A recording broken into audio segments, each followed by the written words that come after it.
mais uma lição diária para o seu coração. Se você está chegando agora no meu canal, inscreva-se, amigo, não custa nada. Acione o sininho das notificações e dê o like fortalece muito o nosso canal. É muito bom estar falando com você novamente, amigo ouvinte da Rádio Web Gospel Milênio de Imperatriz de Maranhão, e com você, amigo internauta. O tema de hoje é autossuficiência. Este é um assunto bastante delicado. Poucos que se acham autossuficientes não aceitam opiniões e nem também correções, porque eles mesmos já são o suficiente para a vida deles. Então, se você for corrigir alguém que é autossuficiente, ele não vai aceitar.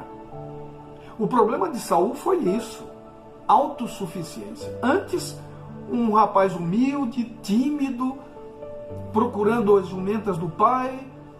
Aí de repente Samuel o encontra e diz: olha, você é o escolhido de Deus, e unge ele como rei. E agora então começa a subir à sua cabeça coisas que não deveriam, achando que ele era o máximo, que ele resolvia tudo, não era dependente de Deus. E mais, ele se achava mais do que deveria ser. Porque quem fazia os sacrifícios antes da batalha era Samuel, o profeta. Mas nesse dia, conforme está escrito no livro de 1 Samuel 13, de 1 a 14, conta que Saul estava esperando Samuel e o encontro deveria ser em 7 dias. Deu-se os 7 dias e Samuel não chegou. O que Saul fez? Chamou para si a responsabilidade dos sacrifícios, mas Deus não ordenou isto para ele. Isto era tarefa do profeta. E agora Saul disse: traga aqui que eu vou fazer os sacrifícios. Ele reparou que os seus soldados já estavam se espalhando, querendo ir embora. Isso aí não vai ocorrer, não vai ter guerra, eu vou embora. Só que Saul estava confiando nele, não em Deus. Porque Saul já tinha experiência já de Gideão. Com 300 homens, venceu milhares e milhares de inimigos. Na realidade não foi Gideão. Quem venceu a guerra foi Deus. Da mesma forma seria ali. Se Saul tivesse paciência, calma no crisol, porque Saul estava num crisol, ele estava vivenciando um problema. Os seus soldados estavam deserdando, estavam indo embora. E ele precisava de que o sacrifício fosse feito na data certa, porque os filisteus também já estavam vindo contra ele. Mas é neste momento que Deus pede lealdade. É nesse momento de crisol que Deus pede paciência. Calma, espere no Senhor. Saul não teve paciência para esperar pelo Senhor. E ele fez os sacrifícios. Logo que ele fez os sacrifícios, chegou o profeta. E ele diz: que loucura é essa que você fez? O que está acontecendo? Com certeza, quando Samuel chegou aos redores, alguém já veio falando: olha, Saul já fez lá o sacrifício também. Esse é ruim pra caramba, hein? É gente que gosta de uma fofoca. Porque Samuel já chegou sabendo. Claro que ele era o profeta e Deus poderia ter falado com ele.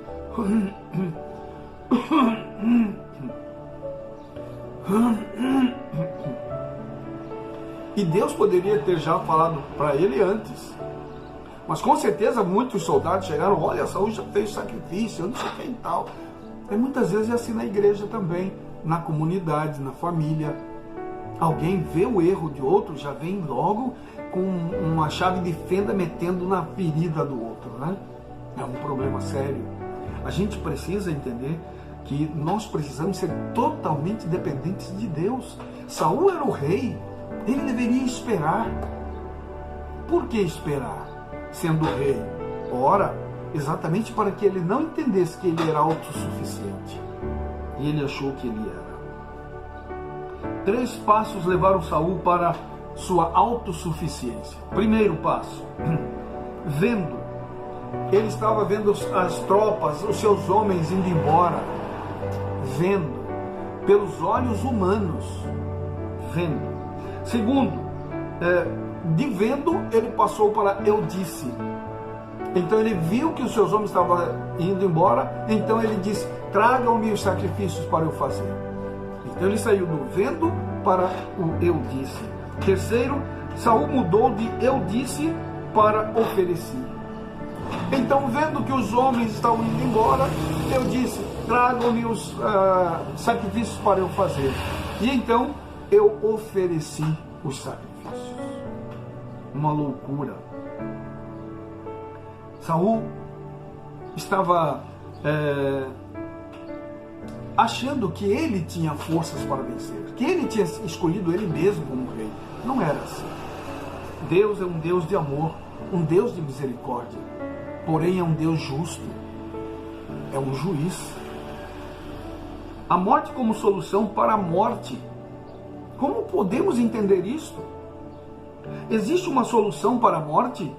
Sim, sabemos disso pela essência do Evangelho. Olha, Saul morreu naquele momento porque ele escolheu desobedecer a Deus. Não foi Deus que matou a Saul, ou então deixou ele morrer lá na guerra, ou então alguma coisa. Não, Saul fez o próprio mal. Amigo ouvinte, amigo internauta, deixe-me dizer uma coisa para você. Quando nós caímos em pecado, então erramos, foi por nossa escolha. Não foi a escolha de Deus. É porque eu e você escolhemos mal. Temos que escolher estar ao lado de Deus, amigos. Existe uma solução para a morte? Sim. Sabemos disso pela essência do Evangelho. O salário do pecado é a morte. Mas o dom gratuito de Deus é a vida eterna em Cristo Jesus. Amigos, ele conclui dizendo: em Cristo Jesus, nosso Senhor. Soberania de Deus. Submissão humana. Conforme está em Romanos 6:23. Porém, como recebemos esse dom da vida eterna? Paradoxalmente, o dom da vida eterna vem com a morte.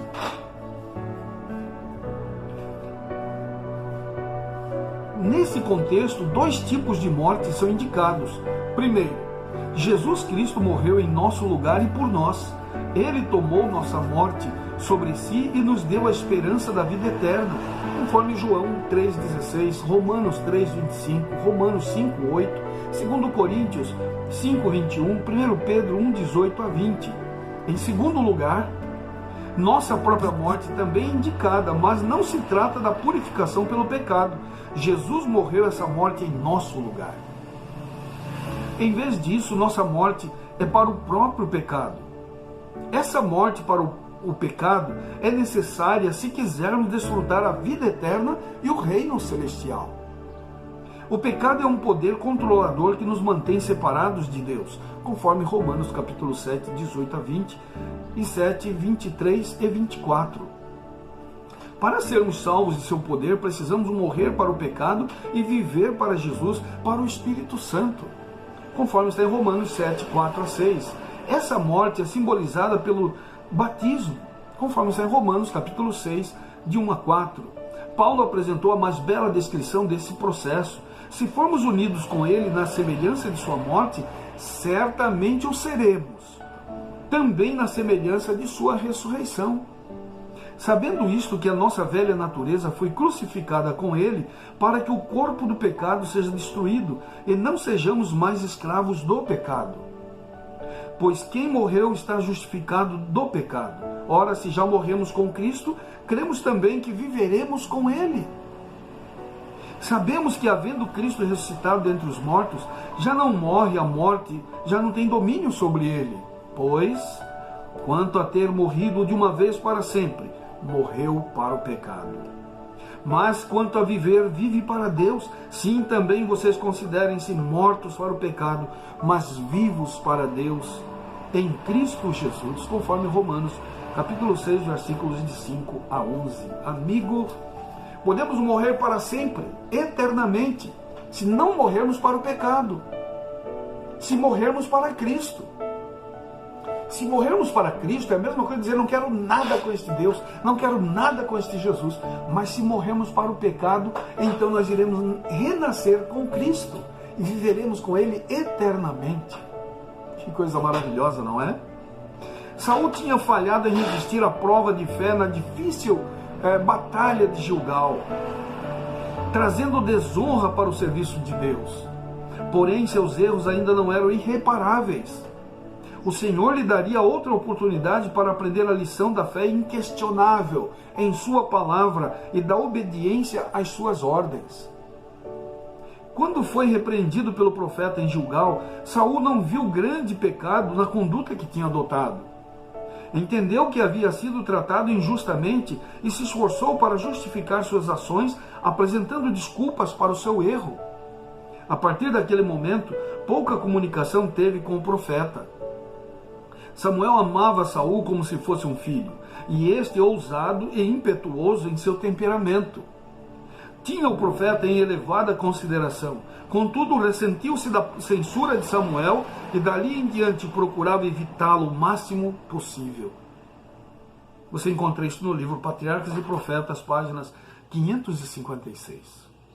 Quando foi chamado ao trono, Saul tinha uma opinião humilde de suas capacidades e estava disposto a ser instruído. Ele queria aprender. Era deficiente em conhecimento e experiência e tinha graves defeitos de caráter. Contudo, o Senhor lhe concedeu o Espírito Santo como guia e auxiliar e o colocou em uma posição em que poderia desenvolver as qualidades indispensáveis a um governador de Israel. Se tivesse conservado sua humildade, procurando constantemente ser guiado pela sabedoria divina, teria sido habilitado para desempenhar os deveres de seu elevado cargo com êxito e honra. No entanto, Saul se atreveu em sua exaltação e desonrou a Deus pela incredulidade e desobediência. Embora, quando chamado ao trono, fosse humilde e duvidasse de sua capacidade, o sucesso o tornou confiante em si mesmo. A primeira vitória de seu reinado já acendeu aquele orgulho de coração que foi seu maior perigo. Apesar de, a princípio, Saul atribuir a glória a Deus, mais tarde ele tomou a honra para si, perdeu de vista sua dependência de Deus, e em seu coração se afastou do Senhor. Assim foi preparado o caminho para seu pecado de arrogância e sacrilégio em Gilgal. A mesma cega confiança o levou a rejeitar a repreensão de Samuel. Saul reconhecia que Samuel era um profeta enviado por Deus, portanto deveria ter aceitado a reprovação, ainda que não conseguisse perceber que havia pecado. Se estivesse disposto a ver e a confessar seu erro, essa amarga experiência teria sido uma salvaguarda para o futuro.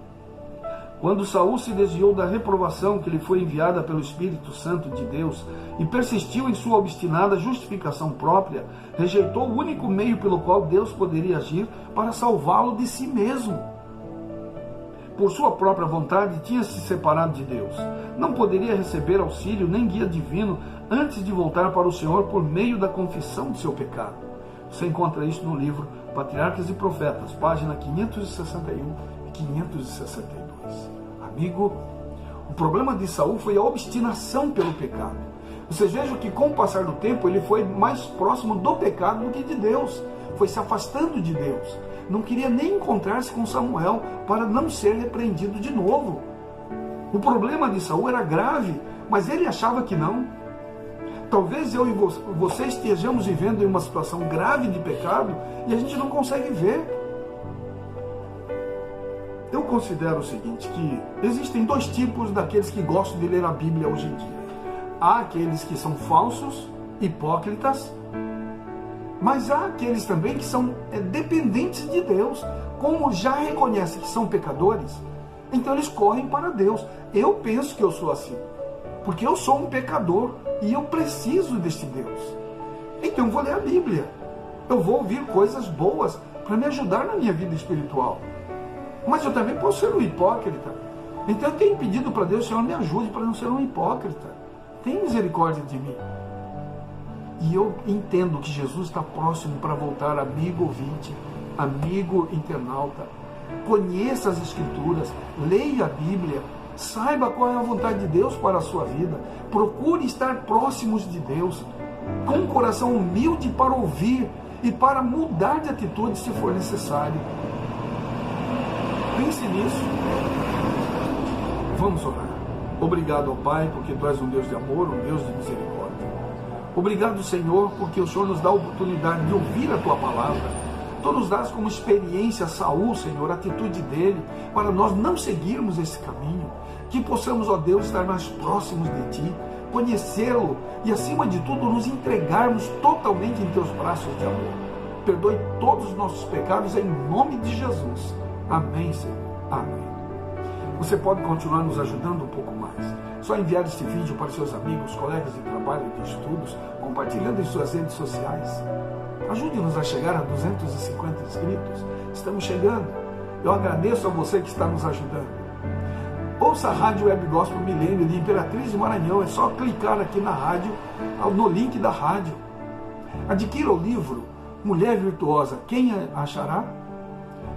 Fala da experiência de uma mulher que sofreu muito, mas mesmo em meio ao sofrimento, se agarrou a Deus, mostrando que eu e você também podemos fazê-lo. Adquira o livro. É só vir na descrição, estão todos os contatos do autor, o Dr. Esmeraldo Tertuliano. O Senhor te abençoe e te guarde. O Senhor faça resplandecer o seu rosto sobre ti e tenha misericórdia de ti. O Senhor sobre ti levante o rosto e te dê a paz. Forte abraço. Até o próximo vídeo.